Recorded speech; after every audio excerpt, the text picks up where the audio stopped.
अब बाबा इतनी कृपा कर दो कि नाम न छूटे बस। देखो, एक इसमें प्रार्थना है, हमको नाम को पकड़ना होगा। बात ध्यान रखो, अमोघ वस्तु गुरुजनों ने दे दी है। जितने भी नाम हैं सब सिद्ध महापुरुषों के द्वारा उच्चारण किए गए हैं। हम राम बोले, हरि बोले, कृष्ण बोले, श्याम बोले, जो भी नाम बोले वो किसी न किसी सिद्ध महापुरुष के श्रीमुख से निकला हुआ है। हमको पकड़ना पड़ेगा। हम सिद्ध नहीं है कि चले, ध्यान रखना, नाम चलता सिद्धों का है। साधक को पहले प्रयासरत होकर के जपना होता है। राम राम राम जीह जौलो तू न जपिए, तौलो तू कहूं जाए तिहूं ताप तपी है। यहां चलने की बात नहीं कर रहे, यहां जपने की बात करें। साधक को जपना पड़ेगा। राम नाम मणिदीप धरि जीह देहरी द्वार, तुलसी भीतर बाहिरो जो चाह सुझियार। जब हम प्रत्येक श्वास में निरंतर नामाभ्यास करते हैं, अव्यावृत भजनात्, तो हमारे हृदय की ऐसी दशा हो जाती है जैसे हमारा हृदय धड़कता है। अब इसमें हम कहीं नहीं धड़काने में, जैसे हमारी पलक झपकती, इसमें हम कहीं नहीं है। हमारी श्वास प्रश्वास स्वतः चल रही, ऐसे ही नाम चलने लगता है। जब तक हमारी रुचि, हमारी महत्व बुद्धि, हमारी परम धन बुद्धि, हमारी जीवन बुद्धि नाम में नहीं होती, तब तक नाम चलता नहीं है। नाम को चलाना पड़ता है। तो हम अपनी जिह्वा से भाव बने ना बने, रुचि हो ना हो, राम राम कृष्ण कृष्ण हरि हरि राधा राधा कहने में क्या जाता है। भाव कुभाव न खालसहु, नाम जपत मंगल दिस दसो। चौपाई तो पढ़ ली, चौपाई सुन ली, लेकिन हम पकड़ पा रहे हैं? कितना महामहिम है कि बिना श्रद्धा के, बिना भाव के भी वो तुम्हारा दसों दिशाओं में मंगल कर देगा। तो पकड़ो ना। अब कह दे कि कोई आशीर्वाद दे दे कि नाम जब चले, तो देखो हम इस बात को सपोर्ट नहीं करते। हम अंदर से मानते हैं कि भगवत प्रेमी महात्माओं की कृपा से नाम जपने की प्रेरणा मिलती है, नाम जप में रुचि होती है और नाम की रक्षा होती है। वो सब हमारे ऊपर है। संत समागम मिला तो हमारे ऊपर कृपा है, भगवत कृपा है। जब द्रवय दीन दयालु राघव तो साधु संगति पाइए, संतों की कृपा है, तभी नाम जप करना है, ये सुनने को मिला। अब हम पकड़ लें, अब हम उसे पकड़ लें। एक क्षण के लिए भी नाम छोड़ने के लिए हम तैयार न हो। एक तरफ नाम है और एक तरफ त्रिगुण से रची हुई हर माया की चाल है। वो भय देगी, वो सुख का प्रलोभन देगी, भोगों का प्रलोभन देगी। नाम में ऐसी रति होनी चाहिए कि कोई भी प्रलोभन हमारा नाम न छुटवा दे, वो सिद्ध पुरुष हो जाएगा। पर हर प्रलोभन इतना बड़ा, हर भय इतना बड़ा हो जाता है कि भगवान और भगवान का नाम विस्मरण हो जाता है। उन भोगों में, उन भयों में तन्मय हो जाते हैं। तो नाम की महिमा नहीं जानी, नाम में रुचि नहीं हुई, नाम को हमने पकड़ा नहीं तो किसी भी स्थिति में नाम नहीं छूट सकता। तद स्मरणेन परम व्याकुलते थे। इसलिए भाई, आशीर्वाद की जरूरत नहीं है, पुरुषार्थ की जरूरत है। आप में जो भगवान ने शक्ति दी है, उसको आप नाम जप में लगाइए, उसको आप परहित में लगाइए। बोल सकते हैं तो गाली क्यों बोले, प्रपंच क्यों बोले, भगवान की कथा बोलेंगे, नाम बोलेंगे। चल सकते हैं तो भगवत मार्ग में चलेंगे। सामर्थ्य है हमारी तो हम उसे परमार्थ में लगाएंगे, उसको हम गंदे कार्यों में क्यों लगाएं। तो वाणी दी है भगवान ने, तो उसको नाम में लगाइए आप। यही कृपा है कि नाम जपने की हमारे अंदर भावना आ जाए, तो जपिए आप। आपके अंदर भावना है, क्योंकि आप कह रहे निरंतर नाम चलने लगे, तो चलता सिद्धों का है। साधक को जपना पड़ता है, इसके लिए प्रयासरत रहना पड़ता है। तदर्पिता अखिलाचारिता तद्स्मरणेन परम व्याकुलते। समस्त आचरण भगवान के अनुकूल करे, उनको समर्पित करे, खूब नाम जपने का प्रयास करे, तो भगवत कृपा से नाम ऐसे माला की तरह अपने आप चलने लगता है। नाम श्वास दो बिलक चलत हैं, इनको भेद नमो को भावे। आज सत्संग में सुन रहे थे, श्वास ही नाम, नाम ही श्वासा, नाम श्वास को भेद मिटावे, रोम रोम तब रग रग बोले, तब कुछ स्वाद नाम को पावे। रात दिन एक कर दिया जाता है। जैसे जो गरीब आदमी धन कमाने के लिए ओवर टाइम करता है, ऐसे चोरी चोरी नाम जप किया जाए। सब सो रहे हैं, उठ के बैठ गए। कम सो के काम चलाते हैं, कम खा के काम चलाते हैं। हाँ, विरत बहुकर्मा, निरत निरंतर सज्जन धर्मा, हम उन कर्मों से बचते हैं जो हमें प्रपंच में फंसाते हैं। नाम जप करते हुए शास्त्र सम्मत कर्म करते हैं, अभी आनंद की अनुभूति हो जाए। पर हम लोग बड़े प्रमादी हैं। प्रमादी कहते हैं जो करने योग्य उसे ना करना, जो ना करने योग्य उसे करना। तो इसी प्रमाद के कारण नाम में रुचि नहीं हो पाती। नाम महिमा सुनने पर भी नाम को हम छोड़ देते हैं और संसार के आकर्षण में फंसकर घंटों व्यतीत कर देते हैं। और हमको ये जलन नहीं होती कि नाम छूट गया। 100 रुपए का घाटा हो जाए व्यापारी को तो उस दिन वो उसको भोजन पाने में अच्छा नहीं लगेगा कि आज 100 रुपए का घाटा हुआ। और एक नाम के बराबर त्रिभुवन की संपत्ति नहीं है और वो नाम छूट गया और हम अपने को पश्चाताप में नहीं डाल रहे। नाम छूटा, इससे बड़ी हानि, इससे बड़ी विपत्ति और क्या हो सकती है। परम ज्ञानी महाभागवत हनुमान जी कहे, का हनुमंत विपत्ति प्रभु सोई, जब तो सुमिरन भजन। सबको चौपाई पता है, पर क्या हम निरंतर इसको पकड़ पाते हैं कि हमारी विपत्ति का स्थान भगवत विस्मरण, हमारी हानि भगवत विस्मरण, हर समय स्मरण परायण, स्मृति ही हमारा जीवन है। बस फिर बात बन गई, यस्य स्मरण मात्रेण जन्म संसार बंधनात् विमुच्यते नमस्तस्मै विष्णुवे प्रभु विष्णुवे। जिनका स्मरण मात्र परम आह्लाद प्रदान करके इस संस्कृति के चक्र से उबार लेता है। नाम चल रहा है, अपार मस्ती, कुछ भी हो बाधा नहीं पहुंच सकती, पक्का समझिएगा आप। कोई भी रोग, कोई भी शोक, कोई भी द्वंद्व उसके हृदय को क्षुभित नहीं कर सकता, जिसका चिंतन बन गया है निरंतर नाम का चिंतन, गुरु प्रदत्त मंत्र का चिंतन। वो अपार आनंद में डूबता है। बहुत बहुत स्मृति ही सब कुछ है। जिसकी स्मृति खो गई वो किसी की, पूरी गीता का फल है स्मृति। नष्टो मोहा स्मृति लब्धा तत्प्रसादान मयाच्युता। भगवान से स्मृति, स्वरूप की स्मृति, हरि की स्मृति, गुरु की प्रदत्त मंत्र नाम की स्मृति, यही तो हमारी साधना, यही हमारा जीवन है। जी, प्रश्न। डॉक्टर रश्मि शर्मा जी, दिल्ली से। राधे राधे। राधे राधे महाराज जी। गुरुजी, मेरे अंतःकरण में प्रभु की कोई साकार छवि कभी नहीं आती, बस अपनी सांसों में और रोम रोम में उस चैतन्य की सत्ता का बोध होता है। वो जड़ चेतन सब में विराजमान है, ऐसा तो लगता है। बस हरि शरणम हो हमेशा अंतःकरण में यही गूंजता रहता है। बढ़िया, की परेशानी क्या है भाई? कोई समस्या हो तो उसका उत्तर है। जब आपकी इतनी ऊंची स्थिति है तो समस्या खत्म है, फिर प्रश्न का तो कोई सवाल ही नहीं उठता। कोई छवि नहीं दिखती ना है? कोई छवि, साकार छवि नहीं आती कोई। तो आप चाहो तो आएगी, जब आपको चाहे ना। नहीं, जड़ चैतन्य में सब चैतन्य सत्ता दिख रहे। आप तो बहुत ऊंची ब्रह्म स्थिति बता दिए। ये बहुत ऊंची ब्रह्म स्थिति है। इसीलिए हम प्रार्थना करते हैं गोस्वामी जी का एक दोहा सुना के, ब्रह्म ज्ञान बिन नारी नर करे न दूसरी बात, कौड़ी लागी लोभवश करें विप्र गुरु घात। ये गोस्वामी जी बहुत पहले से लिख गए। ईमानदारी से देखो तुम्हारी स्थिति कहां अंतःकरण की। देखो, जब जड़ चैतन्य में एक ही सत्ता का दर्शन होता है ना, तो जैसे तुम डॉक्टर हो तो मरीज को देख के नहीं जान जाओगे भाई। पुराने वैद्य ऐसे होते थे कि उनको अल्ट्रासाउंड एक्सरा कराने की जरूरत नहीं होती थी। ऐसे पकड़ा और या दृष्टि से देखा, समझ में आ जाता। पीलिया वाला दृष्टि से समझ में आने दे। ऐसे अपने लोग डॉक्टर हैं भवरोग के। भवरोग समझते हैं? हाँ, उसका रोगी एक दृष्टि में पता चल जाता है ये भवरोगी या भवमुक्त है। समझ रहे? जब कोई भवरोगी होकर भयरोग मुक्त की बात करता है तो हम लोग ऐसे हो जाते हैं। जी जी, क्यों? हमारे तो प्रभु हो आप, लेकिन आप वंचित रह गए। संत कृपा से वंचित रह गए, संत लाभ से वंचित रह गए। हमारी असलियत में जो स्थिति हो, अगर हम वो संतों से बात करें तो हमें वास्तविक लाभ मिल जाए।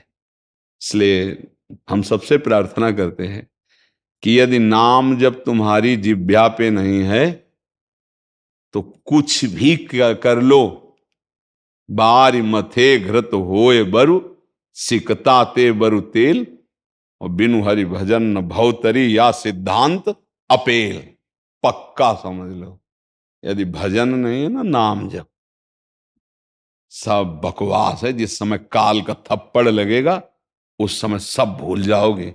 ये हमारी बात थोड़ी कड़वी लगेगी, मतलब यहां आए हो इसलिए प्रार्थना कर रहे हैं, उठते बैठते चलते फिरते आप नाम जप कर देखो, फिर मिलना, हमें बताना कैसा लग रहा है। कोई भी, हम किसी को, हमारे आप प्राण हो, हमारी आप आत्मा हो, तो हम आपको कड़वा भी बोल सकते हैं क्योंकि आप हमारे पास आए हो।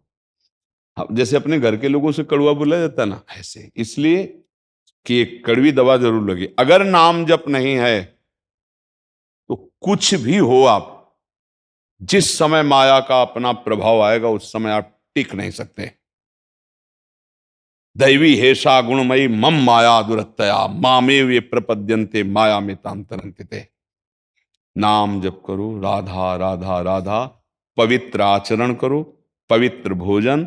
देखो हृदय में आनंद आता है कि नहीं, देख लेना माता जी आप। मैं प्रोफेसर हूँ, अंग्रेजी पढ़ाती हूँ।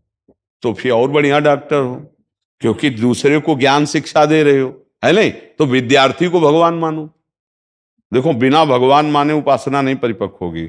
जैसे हमारे शिष्य हैं, तो ये भगवान शिष्य का स्वांग करके हमारे सामने आए हैं, तो गुरु का स्वांग करके हम बिल्कुल ठीक वैसे नाटक करेंगे जैसा आप रोल रख के आए हैं। अगर आप शिष्य का रोल रख करके आए हैं तो हम गुरु के नाटक में कमी नहीं करेंगे। आप विद्यार्थी का रोल रख के आए तो हम टीचर के नाटक में कमी नहीं करेंगे, हमारी तरफ से कमी नहीं। और नाम जप कीजिए। नाम जप करते हैं? नहीं, बस ओम ओम ऐसे ही बस निकलता है। और किससे मिला है आपको? किसी से नहीं, आप ही के पास, पहले आप ही गुरु हैं जिनसे मेरे को श्रद्धा हुई और मैं आप ही के पास आई। हम तो राधा राधा मान लो, थोड़ा सा मान लो। 10 मिनट से शुरू कर दो। जैसे डॉक्टर नहीं कहता ये टेबलेट पक्का काम करेगा, मेडिकल स्टोर तो भरा पड़ा है, पर ये टेबलेट तो हम पक्की बात कहते हैं, पूरे जीवन की सार बात कहते हैं। अगर नाम जब शुरू कर दो, जो भी भगवान का नाम प्रिय लगे, राधा नाम तो हमारा प्राण है, हमारा जीवन, हमारा सर्वस्व है, पर आपको जो नाम प्रिय लगे आप 10 मिनट ही शुरू कर दें, फिर आप देखें आपके जीवन का परिवर्तन कैसे होता है। बस गलत आचरण ना होने पाए, ये बस शर्त है। पापाचरण करेंगे फिर नाम जब, फिर वो बात नहीं बनेगी। पापाचरण नहीं होना चाहिए। अगर पापाचरण रोक दो और नाम जब शुरू करो, उसी से रुक जाएगा, नाम बल से रुकेगा। फिर आप देखो नाम कैसा आनंद देता है। जीवन की हम आपको धरोहर बता रहे हैं, ये जीवन की धरोहर है, इसीलिए सत्संग की महिमा है। सब शास्त्रों का सार और साधना का सार कह रहे हैं, बचपन से इसी में लगे हैं। नाम में लग जाओ, नाम सब छोड़ो, जो नाम तुम्हें प्रिय, राम कृष्ण हरि, हम तो राधा राधा राधा, बस जपना राधा राधा राधा राधा राधा राधा। अगर छवि क्या पूरा हृदय भर न जाए उनसे तो हमें बताना। और हृदय क्या, जित देखोती तो श्याम में, जिधर देखोगे वही नजर आएगा, उसके सिवा कोई नजर नहीं आए, मस्त हो जाओगे। मान लो हमारी बात, जो तुम्हें नाम प्रिय हो जपना शुरू कर दो, राधा राधा। चरित्र पावन रखो। चरित्र अगर ठीक ना हो, चाहे कोई भी हो, तो दवा काम नहीं करेगी, समय लगेगा। पहले चरित्रवान बनना पड़े। खेती किसान बनाता है ना, फिर बीज बोता है तो फसल लहला आ जाती है। आजकल हम लोग चरित्रहीन बहुत हो रहे हैं। नहीं, अपने चरित्र को हम धन नहीं समझ रहे हैं। हमारा जो भारतीय संस्कृति है वो धर्म के लिए, चरित्र के लिए प्राणों का भी विसर्जन कर दिया है। जब अत्याचारी लोग चरित्रहीनता फैलाने के लिए आए तो सुना कि उनका प्रवेश हो गया, तो कूद करके प्राणों की हत्या कर दी, पूरे समुदाय के समुदाय, लेकिन चरित्र को कलंकित नहीं होने दिया। उसी चरित्र को आजकल हम लोग खिलवाड़ करते हैं। देखो चरित्रहीनता अगर रहेगी तो भगवदानंद की अनुभूति तो नहीं होने वाली। नाम जब करोगे, भगवत आश्रित रहोगे तो चरित्रवान बनोगे। जिसका चरित्र पवित्र है हम उसी का गायन करते हैं। क्यों, क्या गाते हो? राम चरित्र नहीं गाते? हाँ, हम संतों की पूजा क्यों करते हैं? हमारे समान वो मनुष्य हैं, हमारे समान ही उनका रचना हुई है। जैसे हम भगवदंश हैं, ऐसे तुम भगवदंश हो। जो हमारा पंचभौतिक वैसे है। चरित्र की, साधना की, उनके भजन की हम वृत्ति को नमस्कार करते हैं। उसी को तो नमस्कार करते हैं। किसको नमस्कार? रूप रंग को थोड़ी नमस्कार करते हैं, पदवी पैसा को थोड़ी नमस्कार करते हैं। उनकी साधना को, उनके चरित्र को, उनके भजन को, तो वो आप नहीं कर सकते क्या? वो आप भी कर सकते हो। तो यही सीखने हम संतों के पास जाते हैं कि हमारा चरित्र पवित्र हो, हम नाम जप करें, हम भगवान को रिझा लें। तो जो शराब पीता है, मांस खाता है, व्यभिचार करता है, चोरी हिंसा करता है, वो कैसे भजन कर पाएगा? अगर ये बातें छोड़ दो और नाम जप करो और फिर आनंद न मिले तो आप हमें बताना। हम कई बार कहा है कि देखो हमारा बड़ा तार्किक स्वभाव रहा है, क्योंकि बचपन से भगवत मार्ग में चले तो हमारी सहसा ऐसे श्रद्धा होने वाली वह नहीं है। जब तक हम कसौटी पे नहीं कसेंगे तब तक हम सहसा विश्वास नहीं करते, और सहसा हम किसी को मित्र नहीं मानते, और सहसा किसी बात को स्वीकार नहीं करते। पहले हमारी कसौटी में कसे। तो हम ये जो बोल रहे हैं, कसौटी में कस के बोल रहे हैं कि अगर हमें भगवान के भजन में आनंद ना मिला होता तो माइक से कह देते, लेकिन आपसे कहते हैं कि निहाल कर दिया भगवान ने। अब वो चीज तो ऐसी है ले कि आपको बता सके। जैसे आपको एक रसगुल्ला पवाएं, पूछे कैसा है, बोले मीठा है। बोले कैसा मीठा है, बोले बहुत अधिक मीठा है। बोले इसके बाद कैसा है, वो उत्तर होगा खा के देख लो, ले क्या? ऐसे ही भजन में कैसा आनंद है, बोले कैसे बताए? बोले बताओ ना, बोले भजन करके देख लो, फिर तुम्हें अनुभव में आएगा तभी, क्योंकि ये अनुभव गम में है, अब ये तो नहीं। बोले भजन में कैसा, बोले बड़ा आनंद। बोले वो बड़ा आनंद कैसा, बोले करके देख लो, भजन करके देख लो, क्योंकि भजन की विला इसका। तो इसलिए हमारी प्रार्थना है, सब ज्ञान विज्ञान सबका सार है, स्वयं सनकादि जो ब्रह्मबोध संपन्न है, हर समय जपते रहते हरिशरणम हरिशरणम हरिशरणम, भगवान शिव, बड़े बड़े महापुरुष। इसलिए सबसे प्रार्थना है, देखो इसमें पैसा नहीं खर्चा होता, इसमें हम नहाने धोने की बात नहीं कर रहे कि 4 बजे नहा के फिर जपो, ऐसा नहीं। तुम जैसे भी हो, शौचालय में भी हो, शौचालय में भी हो तो भी जप सकते हो। मान लो शौचालय में बैठे और अंदर चल रहा राधा राधा राधा, क्या परेशानी है? शरीर अपना काम कर रहा है, नाम जप चल रहा है। अगर शौचालय में हार्ट फेल हो जाए तो, इसे दिल फेल हो जाए तो हमारी दुर्गति हो जाएगी। इसलिए हम उस समय भी नाम जप कर रहे हैं। ये बढ़िया नाम जप करो, खाते पीते उठते बैठते चलते फिरते राधा राधा राधा, परम मंगल हो जाएगा। वंशिका विष्ट जी, उत्तराखंड से। महाराज जी को नमन। महाराज जी, हर इंसान को भौतिकता एवं आध्यात्मिकता के बीच हमेशा संतुलन बनाकर चलना चाहिए। ये क्या हर व्यक्ति के लिए सही है? न ही सिर्फ भक्ति एवं न ही सिर्फ भौतिकता, आजकल के जीवन में ये कैसे प्राप्त करें? मतलब बैलेंस कह रहे हैं कि अगर आप इसे 2 ना करके 1 करके देखें तो बहुत सरल हो जाएगा। जिसे आप भौतिकता और अध्यात्म 2 करके चलेंगे तो विक्षेप पड़ सकता है। फिर आपको लगेगा कि 2 मार्गों में कदम रखने वाला सुरक्षित यात्रा नहीं कर सकता है, एक मार्ग। और हमें लगता है कि भौतिकता है ही नहीं। किसका प्रश्न है? भौतिकता है ही नहीं, उसको हम अध्यात्म बनाते हैं, उसे अध्यात्म में बनाते हैं। जैसे आपका जीवन धर्ममय हो, आपका चरित्र पवित्र हो, और आपको जो कर्तव्य मिला है उसे भगवान की पूजा मान लें और राधा राधा जपें। अब आप बताइए कि आपकी कौन सी भौतिकता ऐसी जो है हमारे अध्यात्म में बाधा पहुंचा देगी, या हमारा अध्यात्म ऐसा क्या है जो आपकी भौतिकता को बाधा पहुंचा देगा? बोलिए, क्या समस्या इसमें आएगी? हाँ, अधर्माचरण का विरोध है, चरित्रहीनता का विरोध है, और ये आपकी भौतिकता का भी नाश कर देगी। आप देख लीजिए, अगर आप चरित्रहीनता पे अपने जीवन को ले जाते हैं, कोई भी हो, तो कोई आपको क्षति पहुंचावे या ना पहुंचावे, आपका मन आपको क्षति पहुंचा देगा, वो आपको जेल पहुंचा देगा, वो आपसे हिंसा करवा देगा, वो कई तरह के। चरित्रहीनता उसके अंतःकरण को अपवित्र कर दिया, और वो अपवित्रता अधर्म पे अधर्म करने के लिए प्रेरित करती चली जा रही। अब क्या हुआ? पुत्र गया और वो जेल गए, बर्बाद कर दिया ना पूरा जीवन अपना। ये भौतिकता है। एक आदमी है, 1000 रुपए रोज कमाता है, लेकिन वो 200-250 रुपए की शराब पी के आता है, वो मांस खाता है, वो गंदे व्यवहार करता है। क्या ये भौतिकता है? यदि वो उसी पैसे की हरी सब्जी, अंगूर, सेब आदि फल अपने बच्चों के, अपने परिवार के लिए अनुकूल पदार्थ लाता तो उसका परिवार कितना सुंदर रहता। तो अध्यात्म क्या कहता है, ये ना करो। बोलिए, तुम्हारी भौतिकता को सजा रहा है या उजाड़ रहा है? अध्यात्म सजा रहा है।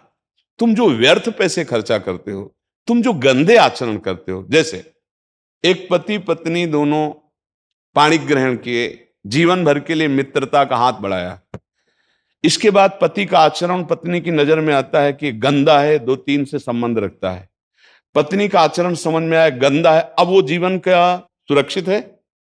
क्या वो भौतिकता का लौकिक संबंध उसका सुरक्षित है? क्या उनका प्रेम सुरक्षित है?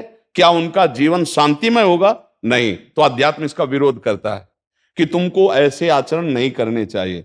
अब बोलिए, अध्यात्म तुम्हें संभालता है, सजाता है, या तुम्हारा कहीं विरोध करता है? तुम्हारी भौतिकता को सजाता है, तुम्हारे गृहस्थ को, तुम्हारे संसार को सुखमय बनाने के लिए अध्यात्म है। अध्यात्म वैरागी के लिए है अलग नियम, गृहस्थ के लिए अलग नियम है। कहीं भी अध्यात्म का ऐसा आरोप नहीं है कि आपके सजाए हुए घर को उजाड़ने की बात हो। आप हमें प्रश्न करके बता सकते हैं कि अध्यात्म और भौतिकता में क्या अंतर है? समझ पा रहे हैं आप? जी। मतलब मेन क्वेश्चन ये था कि ये तो जो आपने बताया वो हो गया बैलेंस ही, मतलब कि हमें बैलेंस ही करना है। पर जैसे कई बार लोग ज्यादा भक्ति की ओर भी बढ़ जाते हैं थोड़ा, और जैसा आपने कहा बैरागी वगैरह, तो क्या वो नहीं, ज्यादा भक्ति की ओर बढ़ जाते हैं तो हानि क्या होती है, हमें बता दीजिए ना। आप हमारे पास क्यों आई हैं? यही जानने के लिए। नहीं, आप हमारे पास क्यों आई, क्या मान के आई हैं? आप हमको एक भौतिकता या ज्यादा भक्ति वाला मान के आई हैं? सच्ची बोलना, भक्त मान के आई ना? तो अगर भक्ति बढ़ेगी तो जगत पूजनीय हो जाएगा कि निंदनीय? गृहस्थ में रहते हुए वो महात्मा जगत बंदनीय हो जाएगा। वो पैंट शर्ट में रहते हुए महात्मा होगा, वो तुम्हारी तरह भेष रखे हुए महात्मा होगा, चाहे स्त्री हो चाहे पुरुष हो, वो बंदनीय हो जाएगा। क्या भगवान की भक्ति करना, भगवान की भक्ति में आगे बढ़ जाना, क्या लोक में निंदनीय है? वही भक्ति जिसको आप आरोपित करना चाहते हैं, क्या ज्यादा भक्ति करना अच्छा है? तो हम कह रहे हैं यदि वही भक्ति जो यहां है आपके अंदर आ जाए, तो आज इतने लोग आप बैठे हो, अभी आप निकलोगे, तो जब से आप आए हमारे सानिध्य में, जब निकलोगे तो इतने बीच में संतुष्ट रहोगे कि नहीं? प्रसन्न होना, इस समय आप आनंदित होना, हमारा जीवन सार्थक है। अगर अधिक भक्ति बढ़ी तो लाखों लोग आनंदित है ना, तो आपका परिवार आपसे तो आनंदित हो जाए पहले। समझ रहे के लिए समझ रहे? भक्ति ना होने के कारण ही आपकी क्षमता कमजोर हो जाती है, आप अपने अधिकार जितने हैं वो सब खो देते हैं। जैसे पति के प्रति क्या कर्तव्य है, सास के प्रति क्या कर्तव्य है, बेटे के प्रति क्या कर्तव्य है, पिता के प्रति क्या कर्तव्य है, भाई के प्रति क्या कर्तव्य, ये गृहस्थी में सब धर्म है। जब हम अपनी स्वार्थ बुद्धि से युक्त हो जाते हैं, हमारे अंदर भौतिकता ही भौतिकता रहती है, अध्यात्म का कहीं लेस नहीं रहता, तो आप देख लो परिवार चौपट हो जाता है। वहां कलह, अशांति, नाना प्रकार के विघ्न उपस्थित। और जहां धर्म है, अगर अभी आप भक्ति से युक्त हैं और आपको मान लो कोई संबंधी है और वो कटु व्यवहार कर रहा है, तो आपका तुरंत ज्ञान काम करेगा, ए चुप शांत सह जाओ, थोड़ी देर बाद सब मामला ठीक हो जाएगा, राधा राधा राधा राधा राधा राधा। और फिर जब हम उससे अपना व्यवहार प्रिय करेंगे तो ये थप्पड़ की तरह उसके काम करेगा, यार हमने तो इसको ऐसा कटु व्यवहार किया, ये प्रिय व्यवहार, उसको बदलना पड़ेगा, आज नहीं तो कल उसको बदलना पड़ेगा। तुम्हारी क्षमा, तुम्हारी धैर्य, तुम्हारी सहनशीलता बड़ी समस्याओं का समाधान कर देगी। तो हमें लगता है अध्यात्म के बिना केवल भौतिकता वो तो नष्ट ही कर देगी, हमें ऐसा लगता है, क्योंकि वो असत आचरण करवाती ही चली जाएगी। और असत आचरण करने वाला बड़ा कमजोर होता है, उसमें सहनशीलता नहीं होती, जरा सी बात में वो कुछ ना कुछ ऐसा कर बैठेगा जिससे उसका जीवन बर्बाद हो जाएगा। क्यों सके? आपका क्या इस पर विचार? जैसे हमने चर्चा की, इसमें आपका कोई प्रश्न है? नहीं, खुल के अपने जैसे घर में बात करते हैं हम तो ऐसे करते हैं जी। नहीं, अब अध्यात्म जरूरी है बच्चा, इसी से हम पवित्र रहते हैं, इसी से हम अपने परिवार को बांधे रहते हैं, इसी से हम भगवान को प्रसन्न कर लेते हैं। देखो, अध्यात्मवान सहनशील होता है, उसकी सहनशीलता ही सब पर विजय प्राप्त करा देती है। सहनशीलता ना होने का ये परिणाम है कि बड़ा सुंदर सजा सजाया परिवार छिन्न भिन्न हो जाता है, नहीं हो जाता? विवेक खो बैठा कि अब तो परीक्षा में हार गया, फेल हो गया, अब क्या करूं? माँ घर जाएंगे तो माता पिता डांटेंगे, और मित्र जो पास हो गए वो हमारी हंसी उड़ाएंगे, बच्चे अपने शरीर का नाश कर लेते हैं। देखो ना, इस अध्यात्म जरूरी है। फेल हो गए तो क्या, माता पिता डांटेंगे तो क्या, मित्र उपहास करेंगे तो क्या, हम डट के पढ़ाई अगले वर्ष और करेंगे और हम अच्छे नंबरों से आएंगे, पढ़ के ही तो पास हुआ जाता है। तो ये बात हमें समझनी है कि भौतिकता में अध्यात्म की अत्यंत आवश्यकता है। अगर अध्यात्म नहीं हुआ तो भौतिकता आपको सुखी नहीं कर पाएगी। सुख के सब साधन होने पर भी आप सुखी नहीं हो सकते। हमारी तरफ से प्रार्थना है सबसे कि हमारे पास अगर श्री जी की कृपा से आप आए हैं तो मांस शराब, पराई माताओं बहनों की तरफ गंदी दृष्टि रखना या पराये पुरुष की तरफ गंदी दृष्टि रखना, अगर ये छोड़ दोगे और आप राधा राधा जपोगे तो आपका ये जन्म सफल हो जाएगा, ये लोक भी सफल हो जाएगा और आपका परलोक भी मंगलमय हो जाएगा। देखो, यहाँ आए हो तो इसी भाव से आए हो कि आपका मंगल हो, आप कल्याण को प्राप्त हो। तो ये गंदी बातें छोड़ दो और राधा राधा नाम जप करो, इससे आप सबका परम मंगल हो जाएगा। सबका, इसमें पक्का आप ये समझ लो, सबका परम मंगल है। लेकिन अगर ये गंदी बातें करते रहे तो फिर बात, अब गंगा नहाओ और गंदे नाला में कूद जाओ तो क्या होगा, समझ रहे ना। आप धाम आए, संत समागम किए, आपका परिवर्तन नहीं। अगर आप परहेज करें जो हम बता रहे हैं कि शराब न पिए, मांस न खाएं, पराई माता बहनों की तरफ गंदी दृष्टि से न, और राधा राधा राधा, फिर आप देखो आपका जीवन कैसा बन जाएगा ना। हाँ, सब कुछ हो, सब कुछ सफल हो जाए। आप सच्चाई से चलोगे, भजन करोगे, आज नहीं कल आपका मंगल हो ही जाएगा। आप अधर्म से चलोगे, गंदी बात करोगे, आज सुखी तुम दिखाई दे रहे लेकिन काल तुम दुखी हो जाओगे। कल तुम्हारा बड़ा अनिष्टकारी होगा, क्योंकि तुम्हारी जो अब फसल तैयार हो रही वो जब काटोगे तो बहुत दुखमय होगी। तो इसलिए हमारी सबसे प्रार्थना है, अच्छे आचरण करो, नाम जप करो और सुखी रहो, स्वस्थ रहो, राधा राधा बोलो। राजीव कुमार हरियाणा से। श्री हरिवंश। राधा वल्लभ श्री हरिवंश। महाराज जी, मैं एक ट्रक ड्राइवर हूँ। मेरे घर पर राधा माधव विराजमान है। मैं 2-3 दिन घर से बाहर रहता हूँ। मैं श्री अंग सेवा नहीं कर पाता, तो मैं महाराज जी इस समय कैसे अपनी नाम सबसे बड़ी भगवान की प्राप्ति का साधन भी है और साध्य भी है। ट्रक चला रहे हो, राधा राधा राधा राधा राधा, अरे शराब तो नहीं पीते, खाना पीना के कोई से ड्राइवर जन जो है थोड़ा ये चीजें पहले पीता था जी, जब से आपका संग सुन रहा हूँ, जब से। हाँ, धन्यवाद जो आप छोड़। और मांस वांस तो नहीं, बिल्कुल भी नहीं जी। वो तो काफी दिन 2018 से आपके यूट्यूब पे सत्संग सुनने लगा था। वो तो जब इसे शराब भी 1 साल से छोड़ी है। तब राधा राधा राधा नाम जप करो। हाँ, राधा वल्लभ श्री हरिवंश नाम। और सेवा घर में तो होती होगी कि स्त्री है जो, वो मेरे बच्चे वो करते। हाँ, बस आप जब बैठो ना गाड़ी में तो जय राधा वल्लभ लाल की, वो राधा वल्लभ से राधा राधा राधा भजन हो रहा, बड़ी एकाग्रता पूर्वक चलाओ, किसी को कष्ट ना होने पावे और अपने को कष्ट से बचाओ।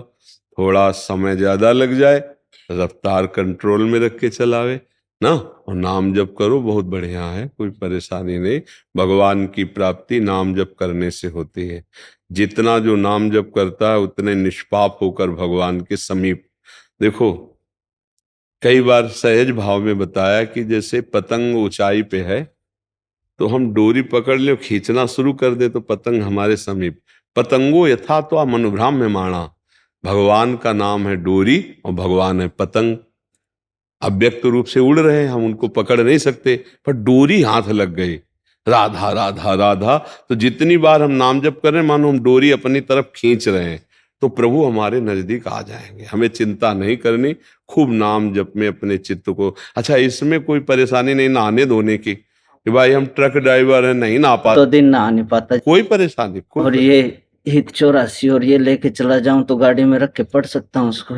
इसमें एक प्रार्थना है कि जैसे आप शौच हो आए, मतलब समझ रहे, और फिर नहाए नहीं तो पाठ नहीं कर सकते, पर राधा राधा राधा वल्लभ से ये जब, और जब नहा धो ले तो पाठ कर ले। पर आप सुन सकते हैं, तो जैसे गाड़ी मोबाइल में सुन, हाँ, मोबाइल और गाड़ी में भी ऐसे सिस्टम होते हैं ना सुनने के। तो 84 जी कई पड़ी हैं जो गाई गई हैं, लगा दिया, वो सुन रहे हैं। बढ़िया आजकल तो यंत्र से बढ़िया भजन हो सकता है, आप नहीं गा सकते तो सुन रहे, गुनगुना रहे, ऐसे चलो, ठीक है जी। हाँ जी गुरु जी, एक मेरा प्रश्न है। मैंने सिख धर्म की गुरु दीक्षा ली हुई है जी, मैं उनका जाप करता हूँ। जब उनकी मैंने 11-12 माला कर लेता हूँ, उसके बाद मैं श्री राधा जी की जब जैसे ही माला जपता हूँ तो मेरे अंदर ना वाइब्रेशन होनी शुरू हो जाती है, आनंदित इतना कि कंपन शुरू हो जाती है। ये क्या कोई इस नाम का चूंकि आपका हृदय थोड़ा पवित्र हो रहा है, तो नाम के प्रभाव से सात्विक भाव आते हैं। अश्रु आना, रोमांच हो जाना, शरीर में कंप हो जाना, स्तंभ हो जाना, मूर्छित हो जाना, कई तरह के भावों का प्रादुर्भाव होता है। इसको गुप्त रखें और ये समझे कि हमारे ऊपर बड़ी कृपा है, बस कोई प्रदर्शन या दिखावा नहीं होना चाहिए। तो ये अष्ट सात्विक भावों का नाम जब से प्रभाव जागृत होता है, जब हृदय हमारा निष्पाप होने लगता है, पवित्र होने लगता है, तो नाम जपते जपते रोना आने लगता है, नाम जपते जपते एकदम रोमांच हो जाता है, शरीर में कंप शुरू हो जाता है, एकदम जैसे सर्दी लगी, जैसे सर्दी में नहीं एकदम ऐसे हो जाता, कंप होने लगता है। वो कोशिश करता है कि कोई जान ना पावे, फिर भी कभी कभी मतलब चिल्ला चिल्ला के रोने का मन करता है। ये इस नाम जब से आगे आता है। हाँ, तो बस इसको गुप्त रखें। अब हम क्यों रो रहे हैं, कोई पूछे कारण क्या, तो कुछ पता नहीं, बस एक रोने की इच्छा है कि बस आंसू चल रहे हैं, बस ये नाम का प्रभाव होता है। हृदय गदगद हो जाता है, रोमांच होने लगता है, कंपायमान शरीर होने लगता है, और कभी कभी अधिक होने पर समाधि जैसी, मूर्छा जैसी आ जाती है कि कुछ नहीं पता, एकदम शून्य घुन्न, एकदम ऐसे आनंद की दशा में कि कोई बात करे तो उसको सुनाई नहीं देगा, हर दृश्य है पर दिखाई नहीं देगा, वो आनंद में ऐसी, पर वो बड़े भाग्यशालियों के अंतर्गत प्रकट होती। तो अगर ऐसा कुछ हो रहा है वास्तविक, तो वाहिगुरु की कृपा है आपके ऊपर, वास्तविक राधा नाम की कृपा है आपके ऊपर। इसे छुपाया जाए और आगे बढ़ा जाए, और आगे बढ़ाया जाए। इसके आगे और भी आनंद की धाराएं हैं, आनंद समुद्र है हमारे प्रभु, ठीक है। आपको जो सेवाएं मिली हैं, ये भगवान की सेवा मानकर मरीज में पहली दृष्टि में देखो कि भगवान इस रूप में आए हैं, और जितनी योग्यता भगवान ने आपको दी है, संपूर्ण योग्यता उनके दुख निवारण के लिए आप प्रयोग कीजिए और उनमें भगवत भावना कीजिए, और अंदर अगर नाम चलाने लगो तो जीवन सार्थक हो जाए। हम कर्तव्य कर्म करते हुए यदि नाम जप करें तो इससे भगवान बहुत जल्दी प्रसन्न होते हैं। कर्तव्य ही भगवान की सबसे बड़ी पूजा है, और नाम जप करना अत्यंत आवश्यक है, क्योंकि नाम जप के बिना मन को रोका नहीं जा सकता, और मन को यदि हम शांत और एकाग्र और संयमी नहीं बना सकते तो हमसे पापाचरण होते रहेंगे, और पाप आचरण होने पर फिर हमारी दुर्गति हो जाती है। क्योंकि पाप का दंड जो होता है वो मानसिक क्लेश, शारीरिक क्लेश और बौद्धिक भ्रष्टता, बुद्धि का गलत निर्णय करना, ये आ जाता है। इसलिए नाम जप अत्यंत आवश्यक है। जो भी नाम प्रिय हो उसको बीच बीच में स्मृति में लाओ, और अपनी जो सेवा है उसे भगवान की पूजा समझो, इसी से भगवत प्राप्ति हो जाएगी। नाम जप चलना और अपने कर्तव्य का पालन करना, इसी से भगवत प्राप्ति है। जैसे अपने लोग हैं नाम जप कर रहे हैं, हमारा निवृत्ति मार्ग है, निवृत्ति वैराग्य मार्ग, तो हम अपने धर्म का पालन कर रहे हैं। हम भिक्षान आपसे लेते हैं तो शिक्षा देना हमारा परम कर्तव्य है, और वो शिक्षा जो स्वयं आचरण में उतारी गई है, वो उपदेश जिसका स्वाद लिया गया है, तभी वो ठीक माना जाता है। केवल पढ़ करके उपदेश कर दिया, अपने आचरण में नहीं उतारा गया, तो वो दम्भ कहा जाता है, उसी को पाखंड कहा जाता है कि ज्ञान का उपदेश कर रहे हो, ज्ञान स्वयं में है नहीं, अनुभूति स्वयं है नहीं। तो ऐसे प्रवृत्ति और निवृत्ति दो मार्ग हैं। आप प्रवृत्ति मार्ग से अपना निवृत्ति मार्ग, दोनों अपने अपने धर्म का यदि सही पालन करें तो दोनों को समान भगवत प्राप्ति होती है। ऐसा नहीं कि साधु को कोई विशेष भगवान की कृपा मिलेगी, ऐसा नहीं है। दोनों को समान रूप से भगवत प्राप्ति होती है यदि अपने अपने कर्तव्य का, और अगर अपने कर्तव्य में चूक हो जाए तो विरक्त को भी नरक जाना पड़ेगा, गृहस्थ को भी नरक जाना पड़ेगा, नहीं गुरु को भी नरक जाना पड़ेगा। हरे शिष्य धम शोकन हरे, सो गुरु घोर नरक मा परे, ठीक है ना। तो इसलिए आप अपने कर्तव्य पे दृढ़ रह करके और खूब नाम जप करते हुए ये जो सेवा है ना, इसी से भगवान को प्रसन्न कर ले। दिखा दे सकते महाराज जी? आए महाराज? राधे राधे दिखा दे सकते हैं? महाराज जी हम तो चिल्ला चिल्ला के कहते हैं राधा राधा राधा राधा राधा, हमारा प्राण है राधा, हमारा जीवन है राधा। अगर आप कहते जो जप अलग है मंत्र अलग होता है इसलिए। तो फिर महाराज जी इसके लिए अभी कुछ समय इंतजार करना पड़ेगा। पहले राधा नाम जप कीजिए और मन में विचार कर लीजिए कि हम जिस उपासना में जा रहे हैं उसे सांगो पांग स्वीकार करना होगा। तो महाराज जी के पास तो साधक संत जो महाराज जी लिखे है ना, अब साधक संजीवन जो महाराज जी लिखे है ना, उसी महाराज जी के हम।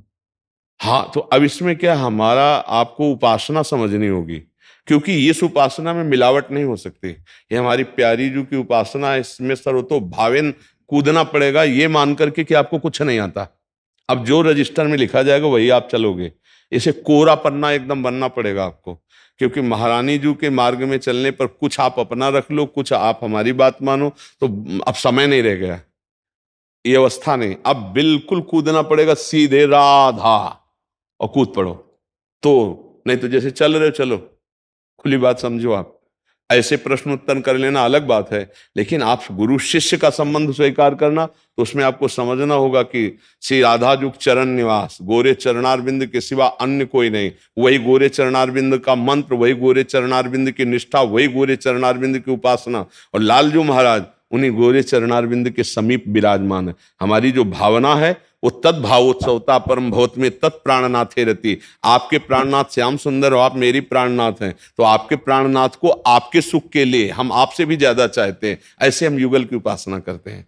हमारी जो वृंदावन प्रेम उपासना है उसमें कि श्री राधा जुग चरण निवास, श्री किशोरी जी के चरणारविंद की हम सहचरी हैं, और हमारे जो प्रीतम हैं वो किशोरी जी हैं। किशोरी जी के जो प्रीतम है वो लाल जी हैं। तो किशोरी जी के प्रीतम जो किशोरी जी कह रहे हैं, मुझको तो भावती थोर प्यारे के नयनन में, किशोरी जी कह रहे मेरे तन मन प्राण होते प्रीतम प्रिय। तो किशोरी जी से भी ज्यादा प्यार हम लालजू को करते हैं, पर लालजू को प्यार इसलिए करते हैं कि मेरी किशोरी जी के सुख है, वो मेरी किशोरी जी के प्राण है, मेरी किशोरी जी के जीवन है। तो मेरे के प्राणनाथ श्री श्यामा शपथ करो तन से रहो को काहू मने दिए। आप समझ पा रहे, मेरे प्राणनाथ श्री श्यामा शपथ करो। आचार्य चरण कह रहे हैं कसम पूर्वक कहता हूं कि मेरे आराध्य देव श्यामा जो हैं। और लालजू बोले तद्भावोत्सवता परम भवत में तत्प्राणनाथे रति। आपके भाव उत्सव के लिए, आपके सुख के लिए लाडली, आपके प्राणनाथ में मेरी रति है, आपके सुख के लिए। तो ये मार्ग में कूदो मत, अगर कूदो तो सब डिलीट करके कूदो कि आपको कुछ नहीं आता, जैसा कहा जा रहा है वैसे चल रहे।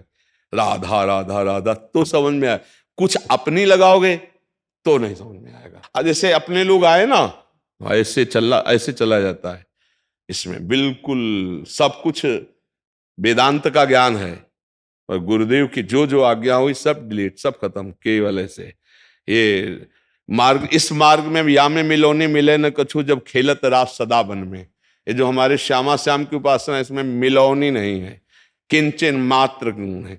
ज्ञान धर्म व्रत कर्म जिते सब काहू में नहीं मोह प्रतीति। रसिक अनन्य निशान बजायो एक श्याम श्यामा पद प्रीति। श्री हरिवंश चरण निज सेवक बिचले नहीं छाणी रस रीति। श्री हरिवंश धर्म प्रगट निपट के ताकि उपमा को नाही। ये मात्र लाडली जी की जय, महारानी जी की जय, स्वामिनी जी की और युगल की आराधना। हाँ, भगवत रसिक जी कहते हैं जुगल नवल किशोर उपासना, जुगल मंत्र को जाप, जुगल मंत्र को जाप, वेद रसकन के बानी। श्री वृंदावन धाम इष्ट श्यामा महारानी। प्रेम देवता मिले बिना सिद्ध होए न कारज। भगवत सब सुखदान प्रकट भय रसिकाचारज। ये जो रसिकाचारज की शरणागति है, नवल किशोर उपासना, जुगल मंत्र को जाप, जुगल मंत्र को जाप, वेद रसकन की बानी, श्री वृंदावन धाम इष्ट श्यामा महारानी। ये ऐसे रस में पहले समझ ले, किसी मार्ग में उतरने के पहले उस मार्ग को समझ ले। उतर करके फिर नहीं समझा जाता, समझ के उतरा जाता है। जब उतर गए तो अब चाहे गला कट जाए, चाहे नरक मिले, अब तो बस आगे। यत्र यत्र मम जन्म कर्म भी नारके परमे पदे थवा। श्री राधिका रति निकुंज मंडली तत्र तत्र हृदय में विराजता। जागृत स्वप्न सुसुप्ति स्फुरत में राधा पदाब्ज छटा। वैकुंठे नरकेथवा मम गतिर नान्यास्तु राधाम बिना। जाग रहे हैं, सो रहे हैं, कैसी भी स्थिति में राधा हमारी सब कुछ है। और बोले इसके सिवा वैकुंठ भी मुझे अच्छा है। जागृत स्वप्न सुसुप्ति स्फुरत में राधा पदाब्ज छटा, वैकुंठे नरके थवा मम गतिर, नरक मिले वैकुंठ मिले कि कोई हमें परवाह नहीं। राधा राधा राधा हम वृंदावन वासी, प्रिया प्रीतम के उपासी। अब ये रंग समझ लीजिए आप। प्रश्न का उत्तर लेना तटस्थ भूमिका है, लेकिन गुरु शिष्य के संबंध में उतर जाना, इसको समझना पड़ेगा कि पहले हम देखें कि हम जहां कदम रख रहे हो है क्या मार्ग। हम पहले ऐसे चलते थे, ये चर्चा भी नहीं होगी। ऐसे चलना है, वचनम करिष्ये तो में, जी हाँ, तो ये ऐसे नहीं, तो जो उत्तर सुना उसके अनुसार चलो। जैसे चल रहे हो बढ़िया है, और खूब लाडली जी का नाम जप करो, जो मंत्र आप जप रहे हो बढ़िया जपो। ऐसे अगर इस मार्ग को चलना है तो बहुत सोच समझ के, कि हम मानो कल के बच्चे हैं, हमें कुछ नहीं आता, अब जो हमको गुरु परंपरा से मिलेगा हमको वैसे चलना है। रहो कहीं भी, बरसाना रहो, ब्रज में कहीं भी रहो, जैसे रह रहे हो वैसे रहो, पर फिर चिंतन की प्रणाली श्री राधा जी चरण निवास से प्रारंभ होगी, लाडली जी के गोरे चरणों से चलेगी। ये आप विचार करके फिर कोई भी काम सहसा कदम ना बढ़ावे। सहसा नहीं, ये खेल नहीं, परमार्थ का मार्ग खेल नहीं। इस मार्ग में कदम बढ़ावे तो विचार पूर्वक बढ़ावे। किसी के प्रवचन सुनकर, किसी का प्रभाव देखकर 100 लोग जुड़ रहे हैं तो हम भी जुड़ जाएं, ऐसा कभी नहीं होना चाहिए। हम देखेंगे हमारा हृदय क्या कहता है, हम देखेंगे कि हमारी मन की वृत्ति मिलती है कि नहीं, हमारी उपासना जो हम चाह रहे हैं वो मिलेगी कि नहीं। जब ये बात पक्की हो जाए तब गुरु बनाना चाहिए, फिर उसके अनुसार ही अपना जीवन बना लेना चाहिए। थोड़ी भी मनमानी नहीं करनी चाहिए, तो उसे भगवत प्रेम प्राप्त हो जाएगा, निश्चित प्रेम प्राप्त। और आप तो प्रेमी जन हैं ही प्रभु के, आप देख लीजिए। महाराज जी, इनका और प्रश्न है, कौन सा आसन करने से ब्रह्मचर्य ऊर्ध्वगामी होगा? अब जैसे अवस्था आपका ही प्रश्न है, अब ये नए साधकों के लिए होता है, आपके लिए तो मुझे लगता है कि इस विषय में अब चिंतन ही छोड़ देना चाहिए। क्योंकि नए साधक, अब जैसे ऊर्ध्वगामी के लिए सिद्धासन अत्यंत आवश्यक है। अब सिद्धासन के लिए महाराज का शरीर काम नहीं करेगा।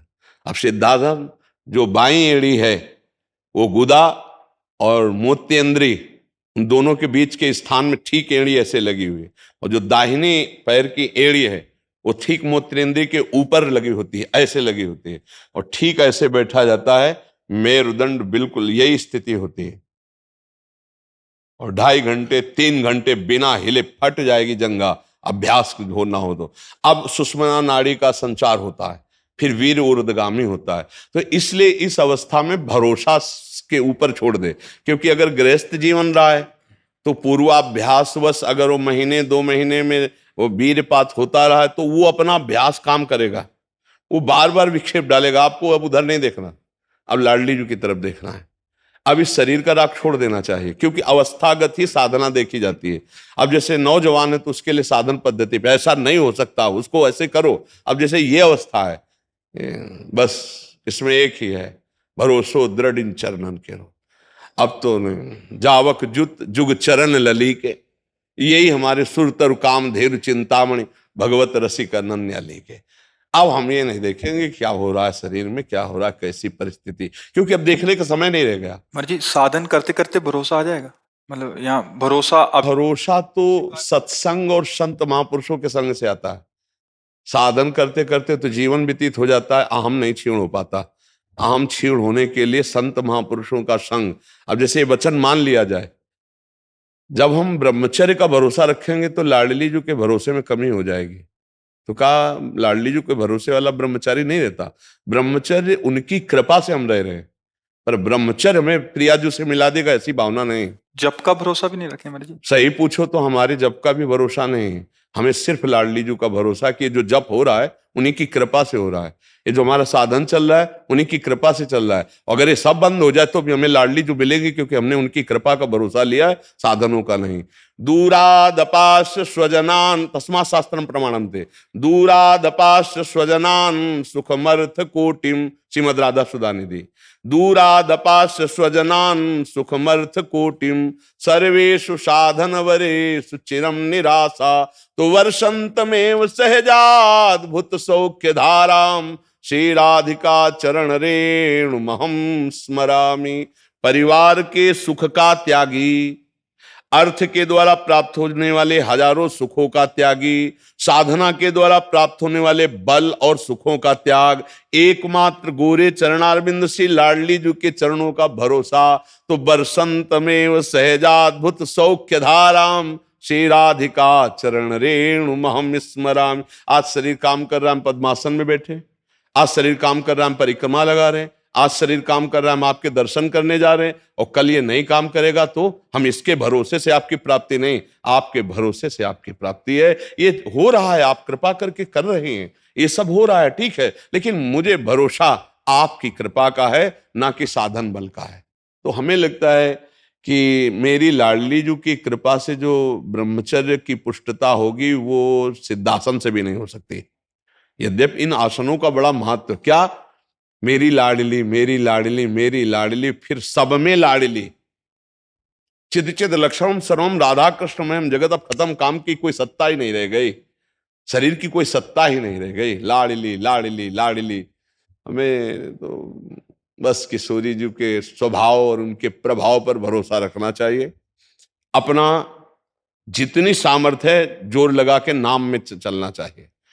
अब जैसे अवस्था, इस अवस्था में अन्य साधनों का आश्रय लेने से देरी हो जाएगी, पूरा समिट जाओ, सुनेरी मैंने निर्बल के बल राम, कोई अन्य आश्रय नहीं, कोई अन्य बल नहीं, एकमात्र लाडली का भरोसा, राधा राधा जो भी नाम जप कर रहे, बस जैसी परिस्थिति उस परिस्थिति में संतुष्टायन के नवा, वैसी परिस्थिति में मन को घसीट कर संतुष्ट कर लो और प्रियालाल के भजन में डूबे रहो, यही जीवन का सार है। मुझे एक अंतिम प्रश्न है, इसके बाद बनता नहीं है, बस जो सेवा धन मिलता है उससे ठाकुर जी का भोग प्रसाद बनाता हूँ, ये ठीक है या मधुकरी लेना ठीक हो? वृद्धावस्था है, माधुकरी पा करके गुजारा करना कठिन है, क्योंकि माधुकरी में जो प्रसाद मिलता है वो जिसका जवान शरीर है वो लीवर पचा लेगा, सबकी बात नहीं है। उसके लिए थोड़ा सा हरी सब्जी चाहिए, थोड़ा सा दूध चाहिए, हल्के फुल्का चाहिए, वृद्ध शरीर के अनुसार भोजन तो ठीक है, उसके द्वारा आप बना लीजिए और श्री जी को भोग पवाइए और प्रसाद पाइए, वही उचित रहेगा। वो भी आकाशवृत्ति माधुकरी के द्वारा, आप अर्थ किसी से मांगिए मत, जो लाडली जो आपको प्रदान कर देती है उसी से आप उदर पोषण कीजिए, क्योंकि माधुकरी वृत्ति के लिए बहुत पुष्ट शरीर चाहिए। माधुकरी वृत्ति में ब्रजवासियों क्या प्राय रोटी मिलती है, कुछ हिस्सा तो रख सकते हैं, मतलब एक आधी रोटी अगर मिल जाए तो उसको तो एक भी पचाना मुश्किल पड़ जाता है, ऐसी लीवर की स्थिति होती है, तो उसके अनुसार। तो जैसे वृद्ध शरीर है, अब केवल माधुकरी पे हो जाए तो कब्ज हो जाएगी, केवल माधुकरी पे हो जाए पचना तो चिंतन में फर्क पड़ जाएगा। तो हल्के फुल्का, मूंग की दाल, थोड़ी सब्जी ऐसे बना ली, भोग लगा दिया, और कभी 250 ग्राम आधा किलो शुद्ध गाय का दूध मिले उसको भोग लगा लिया, पान कर लिया, तो वृद्ध शरीर के लिए ये उचित है जैसा कर रहे हैं। हाँ, अर्थ आदि का किसी से याचना न करे, लाडली जो खुद अपने जनों का भरण पोषण करने के लिए व्यवस्था कर देती है। क्यों महाराज, इसमें कोई संशय जी? व्यास कपूर जी, पंचकुला, हरियाणा से। पूज्य महाराज जी, आपके चरणों में कोटि कोटि प्रणाम। महाराज जी, मेरी आयु 76 वर्ष है। अपने जीवन काल में मैंने परिवार में पूज्य दादी, पिता, माता, संबंधियों के अतिरिक्त हाल में ही अपनी पत्नी का देहावसान देखा। महाराज जी, ये सभी अक्सर मेरे सपने में आते हैं, कोई बात तो नहीं करते पर मैं उन्हें कष्ट में हालत में देखता हूँ। महाराज जी, क्या ये मेरे द्वारा उनके प्रति किसी प्रतिकूल व्यवहार का परिणाम है या सेवा भाव में कमी? नहीं, ऐसा कुछ नहीं है। ये स्वप्न 3 प्रकार के होते हैं।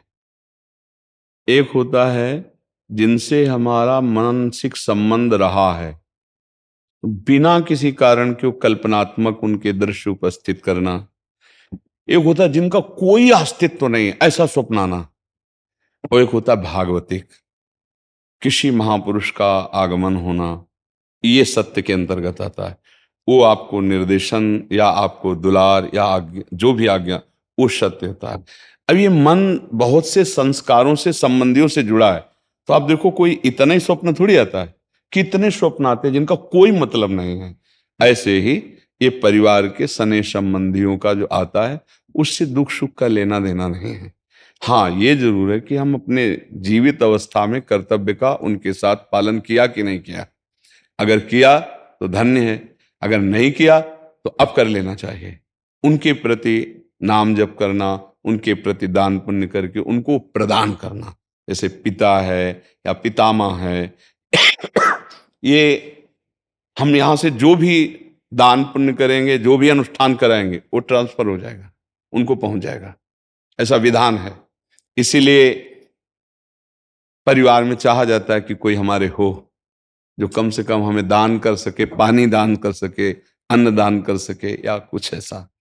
जैसे ना पिंड दान कहा जाता है कि भाई पिंड दान करने वाला तो कोई हो। तो आप अपने पूर्वजों के लिए जो किए हैं वो आपको पता है, व्यवहार कैसा किया है। अभी जो आप किए हैं वो पता है। अगर करने की कोई आकांक्षा ऐसा लग रहा है कि हमारे पूर्वज विपत्ति या दुख में है क्या, तो उनके लिए कर लेना चाहिए। श्रीमद् भागवत का संस्कृत से अनुष्ठान कराना, गौ ब्राह्मण संतों की भोजन आदि करा करके वो सब दान उनको कर देना, मंत्रों का जप करना या नाम का जप करके कीर्तन करा के उनको प्रदान कर देना। इससे उनका मंगल, जहां भी होंगे, जिस योनि में जहां भी, उनका उत्थान होने लगेगा, उनकी उन्नति होने लगेगी। ऐसा। और खास भगवान या भगवान के भक्तों के सिवा स्वप्न में जो कुछ, सब मिथ्या ही होता है। जैसे आप स्वप्न में देखते हैं मैं ये कर रहा हूं, मैं ये कर रहा हूं, तो कुछ होता है क्या? कुछ नहीं होता। अब लोग उसी में फंसा देते कि इस स्वप्न का क्या मतलब हो सकता, कुछ नहीं हो सकता, स्वप्न है। राजा जनक जी एक बार सैया में पड़े सोए और स्वप्न देखला कि हमारा सारा राज्य छिन गया और मैं एक भिखारी बन गया और बहुत भूख लगी है। अब मांगे तो थोड़े से चावल और दाल मिला, तो मटकी में, मिट्टी के पात्र में उन्होंने लकड़ी बीन करके खिचड़ी पकाई और वो पक्के तैयार होने वाली थी। 2 सांड आए, लड़ते हुए ऐसे लड़े कि पूरा बिखर गए और भूख से व्याकुल। अरे ये क्या, ऐसे कि पूरा मेहनत किया हुआ सब भोजन, और आंख खुली तो महाराज जनक का सत्याग्रह। तो उनका ये सत्य कि वो सत्य, जो अभी जनक भूखा डोल रहा था, भीख मांगा और वो चावल दाल पका रहा था, वो जनक सत्य या ये सत्य? क्योंकि उस समय ये सत्य नहीं था, इस समय वो तो सत्य कौन है? अब उनके सभा में बड़े बड़े ज्ञानी महात्मा बैठते, तो आकर प्रश्न किया, ये सत्य कि वो सत्य? अब कुछ उसकी व्याख्या हो तो समझ में आवे, ये सत्य कि वो सत्य। अब कोई उत्तर ही न देवे। तो जब ये बात अष्टावक्र जी को पता चली तो सभा में नवीन अवस्था थी, सभा में आए और जनक जी से बात की। जनक जी ने पूछा कि ये सत्य कि वो सत्य? तो उन्होंने कहा ना ये सत्य ना वो सत्य। उमा कहूं मैं अनुभव अपना, सत हरि भजन जगत सब सपला। सपना तो सपला है ही, जागृत भी सपला है, सत्य है हरि नाम। तो आप ये समझ लीजिए, ज्यादा उस पर विचार मत कीजिए।